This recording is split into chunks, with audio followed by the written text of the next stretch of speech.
Hello, Senator Sanders. It's good to see you. Elon, you and I have many disagreements, but with the state of the nation, I think a discussion like this is important. So I look forward to our discussion. Likewise. Shall we jump straight in? Go for it. Right. So actually, I'd like to start off with Doge and just see if we can sort of come to a more clear understanding of what it is we are doing and our intentions, because I think the legacy media is trying to create a narrative that is inaccurate. So I just want to have an open discussion, and feel free to jump in at any point. And I completely disagree with what you're doing with it, with Doge, by the way. Well, that's great. What is it that you disagree with? Or rather, let me ask first, is there any funding we have cut that you do agree with? And also, which funding are you most upset about us cutting? Let's start with that. Elon, I know you've got a lot of ideas about shaking things up, and I respect that drive. But I've got to say, what keeps me up at night is the way wealth and power are concentrating in the hands of a few, like yourself. It's not just about one person. It's about a system that's starting to look more like an oligarchy than a democracy. When billionaires have so much sway, it's the working folks who get left behind. I hear you, Bernie, but I'd argue I'm not hoarding power. I'm using what I have to push humanity forward. Tesla's fighting climate change, SpaceX is getting us to Mars, and that's not exactly sitting on a pile of gold doing nothing. Isn't that a better use of influence than what you're implying? I don't doubt you're trying to do big things, Elon, but it's not just about intentions. When a handful of people control so much of the economy, of policy, it tilts the playing field. It's not personal, it's structural. History shows unchecked wealth turns into unchecked power, and that's a road to inequality we can't ignore. Hold up, Bernie, you're making it sound like I stole this wealth, like I snatched it out of someone's pocket.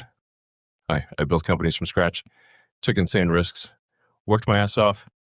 Tesla was a pipe dream people laughed at. SpaceX nearly tanked multiple times. This isn't some heist, it's creation. Are you saying anyone who succeeds big is automatically a villain in your book? No one's calling you a thief, Elon. I'm not saying you didn't work hard or take risks, I see that. But the system you're succeeding in, it's stacked to reward a few while millions toil and barely scrape by. You didn't steal it, but you're thriving in a game that's rigged, and that's what I'm getting at. Okay, so it's the system, not me, but you're still dodging. Do you think wealth itself is wrong? Like, if someone creates value, real stuff, jobs, tech that changes lives, should they be capped, penalized? I'm trying to pin down your angle here. Is this about fairness, or is it about tearing down anyone who climbs too high? It's about fairness, Elon, not punishment. I don't think wealth is wrong if it's earned, but when it gets so extreme that one guy's got more than entire states while wages stagnate and folks can't afford basics, that's not earning in a vacuum. It's a symptom of rules that favor capital over labor. I'm not after your head. I'm after a balance where success doesn't mean others get crushed. Balance sounds nice, but crushing's not my ammo. I'm hiring, innovating, pushing limits. You're hinting at redistribution, though, right? Take from the top and spread it out. How's that not punishing creation? I mean, if I'd been capped early, Tesla's electric revolution wouldn't exist. Where's the line for you? When does success become the enemy? Redistribution is part of it, sure, through taxes, not pitchforks.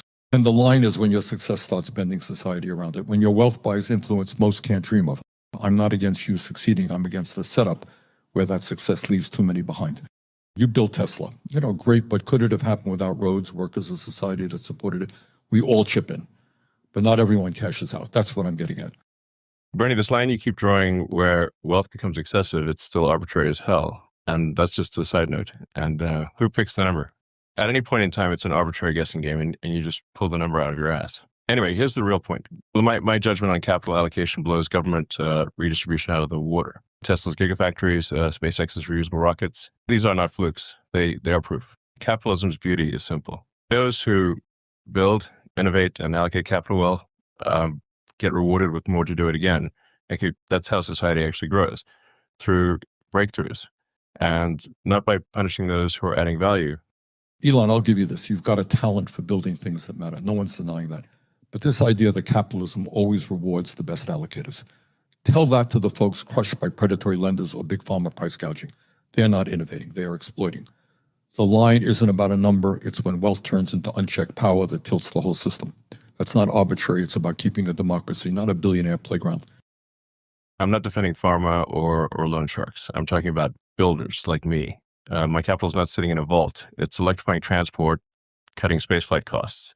If you confiscate that to level the field, you're betting bureaucrats can outsmart the market. I mean, just look at the numbers. SpaceX delivers payloads for a fraction of NASA's previous costs. That's not power tripping, and it's not predatory.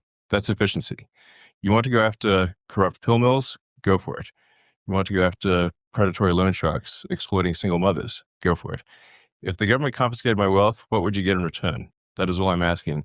Even through the Department of Government Efficiency, We have identified countless examples of waste and fraud. Are you trying to pretend that if only my wealth were confiscated, that then suddenly the government would become efficient and uplift people's lives? I'm adding value to millions of people's lives. Even Tesla's self-driving technology will save countless lives. Please understand that now you're going beyond the argument of fairness. You are making the claim that the government, which is essentially proven by Doge to be more corrupt than any company, to be better at allocating capital than the companies I've created. I mean, what you are saying is genuinely absurd. Elon, I hear you loud and clear. Your companies are doing big things, and I'm not blind to that. SpaceX slashing costs, Tesla pushing self-driving tech that'll save lives. That's real, and it's impressive. I'm not here to cheerlead for government waste either. Doge is exposing the rot, and good riddance to it. But you're hammering this nail like it's the whole house. You keep asking what we'd get if your wealth was confiscated. Fair question. I'm not saying dump it into a broken system as is. The waste you're pointing at, let's torch it, fraud, bloated contracts, all of it. But don't act like your efficiency is the only story here. The system's tilted, so a few winners like you can pile up billions while millions scrape by. That's not about punishing builders. It's about making sure progress doesn't just serve the top. You're adding value, sure, but the government you trash built roads you drive on, funded research you've tapped into. I'm not betting on bureaucrats outsmarting you. I'm betting on a system with guardrails so the next genius doesn't need $1 billion to get started. You say that what I'm saying is absurd? No. What's absurd is pretending unchecked wealth doesn't warp the game. All right, Bernie, let's put this to bed. You keep trying to justify wealth confiscation by pointing to a few bad apples, pill mills, loan sharks, whatever, that have zero to do with my companies. I lay out the facts. Tesla and SpaceX are delivering real value, saving lives, cutting costs, pushing humanity forward, and I show how the government's a mess at allocating money. Then what do you say? You sidestep and fall back on fairness in this wealth disparity line. It's like saying LeBron James should get decapitated because he's way better at basketball than the average guy. It is absurd. Success isn't the enemy here. My companies aren't predatory. They're not ripping people off. They're building the future. I don't buy your argument that wealth disparity itself is the big bad wolf. It's how the wealth is made and used that matters. We're not going to see eye to eye on this, so let's agree to disagree and move on. Look, Elon, it's the same old story. Billionaires like you are sitting pretty while the poor get robbed blind. If the rich keep stacking up wealth, it's not some magic trick. It's because they've snatched it from everyone else. That's the game, and folks are fed up with it. Bernie, you're trotting out this tired old line again. That wealth is some kind of heist. That if I'm up, someone else must be down. It's the fixed pie fallacy on full display. And it's fundamentally broken. Look, if prosperity was just a static pile of cash, we'd solve poverty tomorrow. We'd simply fire up the printing presses, hand everyone $5 million and call it a day. But that's not wealth. Real wealth isn't the money in your pocket. It's what that money can buy. Goods, services, solutions. So imagine this example. Imagine a village with one baker making 10 loaves a day. Everyone's fighting over crumbs because that's all there is. Now, I invent a machine that lets him bake 50 loaves in the same time. Did I steal those extra 40 loaves from anyone? No. I made the pie bigger by increasing the baker's productivity. This is what innovation does. Tesla didn't swipe cash from the poor, it built cars that redefined an industry, created jobs, and cut emissions. And SpaceX didn't rob taxpayers. It slashed rocket costs. You're staring at a world of scarcity, whining about how the slices are divvied up. I'm over here building ovens to bake more pies. There's infinite potential out there, we just have to unlock it. Innovators and workers do that. You, however, you're just griping about what's on everyone else's plate and not actually contributing anything to society. And yeah, I see the counter coming. Elon, you're a billionaire. You don't get it. You're too rich to care. Whatever. My bank account doesn't disqualify me from using logic. And I'm not blind to struggle. I've slept on factory floors to keep Tesla alive. I've bet everything on ideas that could have tanked. I get risk, I get effort. But if you think my wealth means I can't reason about this, that's on you. Look, I'm not here to win you over, Bernie. Some folks cling to these ideas like life rafts, and no amount of facts will pry them loose. I'll keep building, you'll keep preaching, and the universe will sort it out. But let's not kid ourselves. Your fairness crusade isn't saving anyone. It's a dead-end rant against reality, and I'm done wasting breath on it. Those who get it, get it. The rest can kick rocks. Fine. Agree to disagree. Let's move on. You're a smart guy. How do you solve healthcare? You've made space more accessible with SpaceX. So what's your proposition for making healthcare more accessible? Well, there are a ton of things you can do to improve healthcare and expand it. To start, we should acknowledge that many of our nation's health problems are related to obesity and diet. One thing I probably agree with you on is that we should make drugs like Ozempic more widely available so that diseases associated with obesity will be less common. That's a solid point, Elon. Obesity is a crisis. Diabetes, heart disease, it's crushing families and the system. Ozempic could help, sure, but it's got to be part of a bigger push, better food options, education. Still, I'm glad you're seeing the root causes here. Yeah, totally. And believe it or not, I'm taking action in the field of healthcare that will help patients that have no other options available. Take Neuralink. We've got a patient with severe paralysis. He can't move and is wheelchair bound, and now he's controlling a computer with his thoughts, playing chess, sending messages, just using his brain. That's real. Not some distant dream, and it's going to get much better. Soon we will be able to help many people with paralysis move again, see again. Frankly, it's going to be amazing. Like, being paralyzed is just like soul crushing. Thank God me and you are not paralyzed. I mean, I have had some bad issues with my back, but still, being paralyzed is just an awful place to be in. And we are actively putting together a solution to restore the connection that will allow people to move again who are in this unfortunate position. Whoa, hold up. That's incredible. I saw that clip, the guy playing chess with his mind, playing games with his mind. Honestly, Elon, that's the kind of breakthrough that gives people hope. You're doing something tangible for folks who've got no other shot. Hats off to you for that. Thanks, Bernie, means a lot. Near term, Neuralink's aiming bigger, restoring movement for quadriplegics, communication for people locked in by ALS, maybe even sight for the blind. It's about giving options to those traditional medicines left behind. That's healthcare access in a way drugs and surgeries can't touch yet. If you can scale that, it's a game changer. I mean, people stuck in their bodies getting a voice or a step back. That's powerful. But here's my worry. How do you keep it from being just for the wealthy? Accessibility has got to mean everyone, not just the elite. That's a legit question. So to make a product or service affordable, you need to scale it up. I mean, just look at Henry Ford. He made cars affordable by inventing the assembly line. So eventually we will get to a place where the machinery that performs the procedure can be scaled up big time, kind of like I've done with Tesla. So we are not quite there yet. We are still in early stages, but we are working hard to get there, and we will get there. We'll also be talking to insurers to get it covered. Goal is to make it as common as a hip replacement for anyone who needs it. That's a plan I can respect. If you pull that off, bringing costs down like you did with electric cars, it could really shift things. Still, millions can't even see a doctor for the basics. What's your take on that, like primary care or mental health access? Well, I mean, telehealth's huge. I say open it up everywhere. Starlink's beaming internet to remote areas already. So combine that with AI-driven diagnostics, and you're getting doctors to patients who've never had them. I think that soon AI will be a total game changer for diagnostics. Like if you have a strange wart or something on your skin, you will be able to take a picture, and soon I think you'll be able to get a more accurate diagnosis than what's currently available. So AI will be a huge game changer in this respect. Now you're talking my language. Telehealth could be a lifeline, especially out in rural spots where clinics are hours away. And the bureaucracy, it's a killer. Doctors bog down in forms instead of healing. If we can align on that, we're onto something.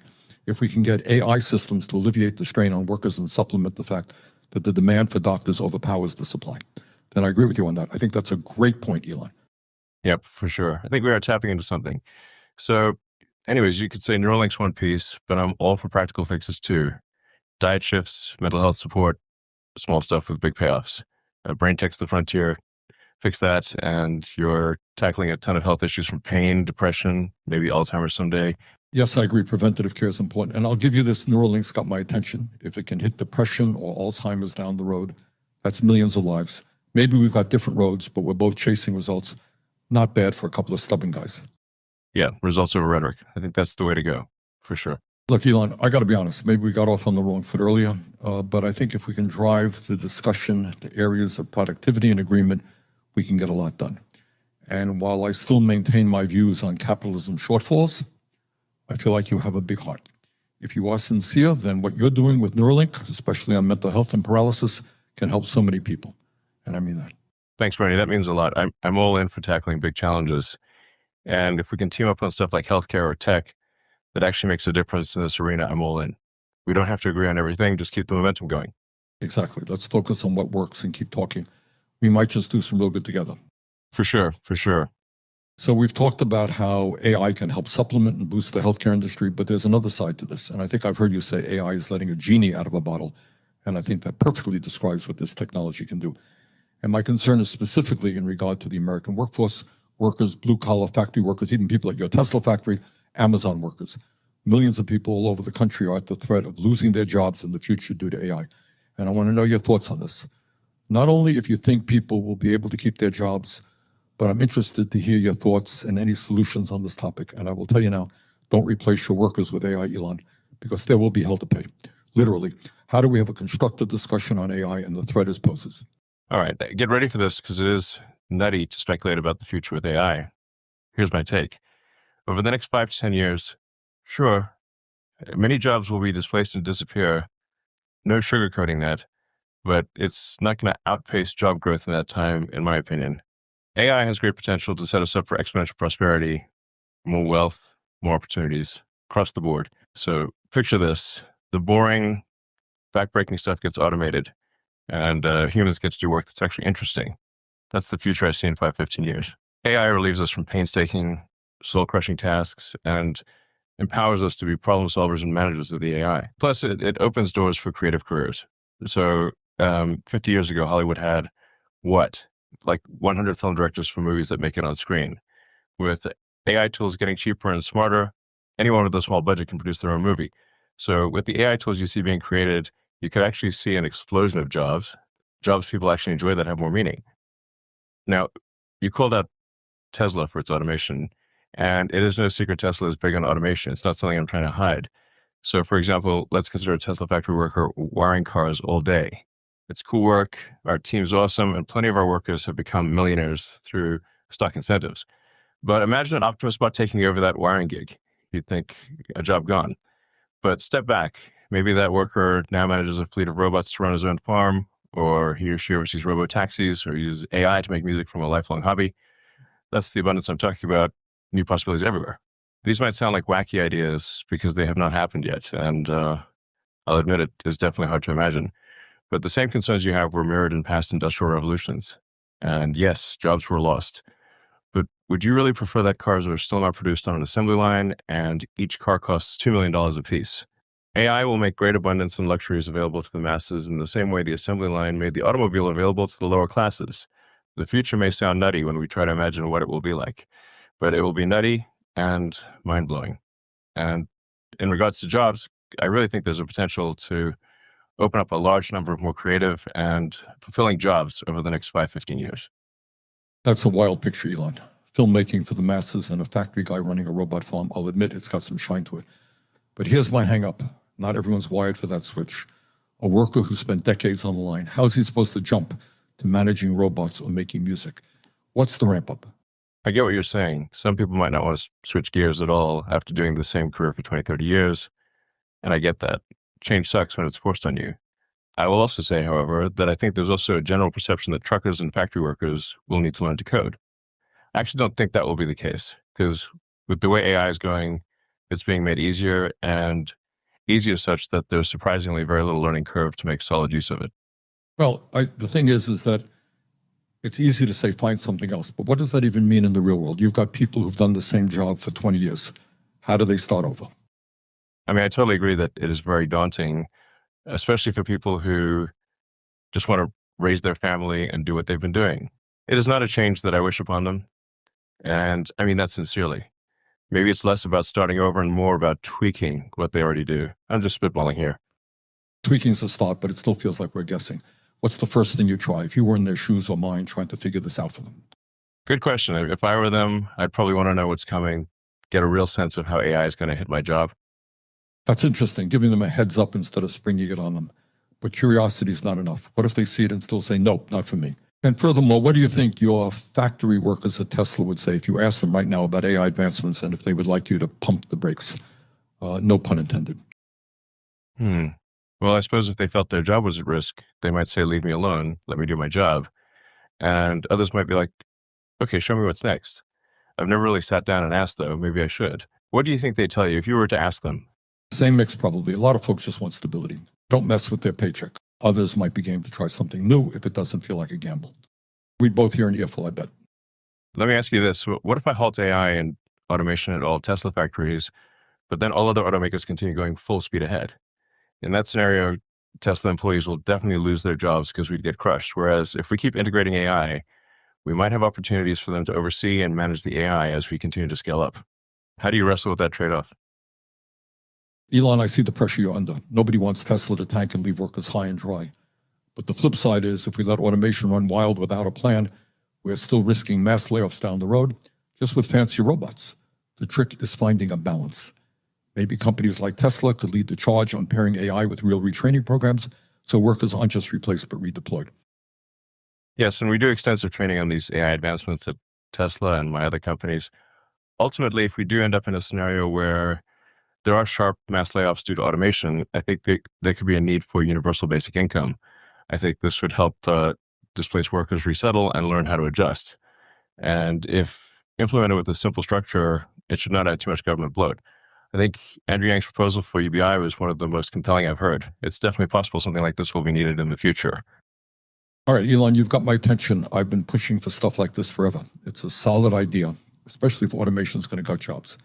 But let's dig in. Is it just for the workers you displace, or does everyone get a piece?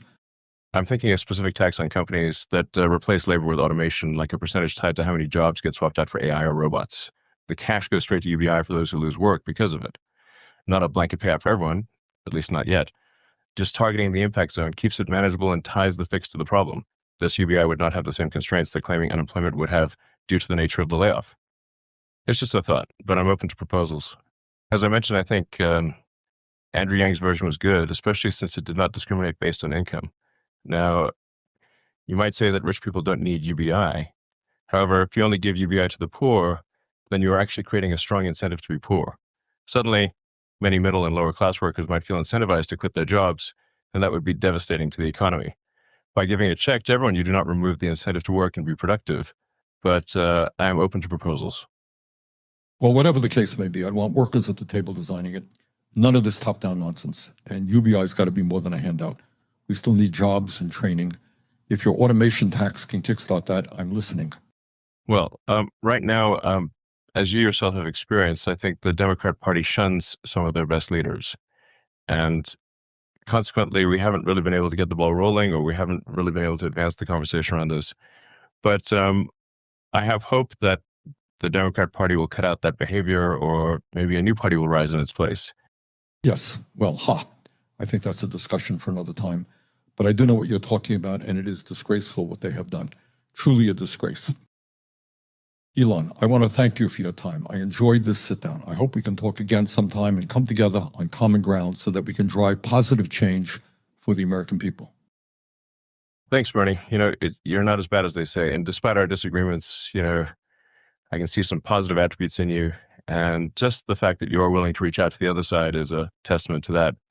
So I hope that we can find some things to unite on in the future. Cheers. Likewise, Elon. Thank you. Cheers.